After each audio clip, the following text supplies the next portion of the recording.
The story continues to develop. The strike at Henry Ford Genesys Hospital is hitting the 3-month mark with little or no apparent progress.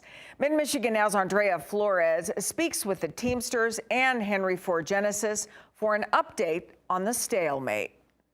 It seems that both sides agree on only one thing. Tensions are high after nearly 100 days on strike. But when it comes to why negotiations have stalled, Henry Ford and the Teamsters paint two very different pictures.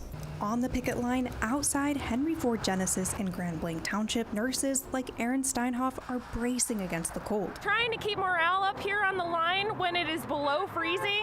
I don't know how long it's going to last. Teamsters Local 332 has filed multiple unfair labor practice charges, saying the hospital is refusing to meet, improperly declaring an impasse, and making unlawful threats towards striking nurses. Steinhoff says tensions grew after nurses received a letter stating the hospital would begin posting their positions and that those who return may not get their old jobs back.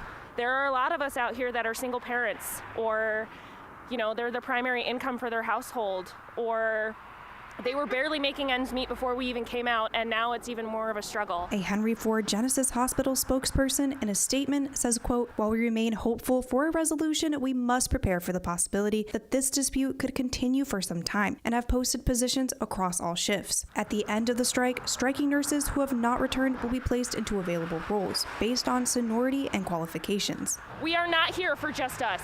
We are making history, and we are going to do better. We are going to be out here as long as it takes. In a statement, the hospital says the strike is about the union's broader agenda, not patient care, and that its proposals include wage increases of up to 8.6% and agreed upon staffing ratios. Henry Ford also says about 80 previously striking nurses have returned to work and dozens more have been hired as the hospital fills open positions. Despite the strain, Steinhoff says nurses remain focused on safer staffing and better patient care.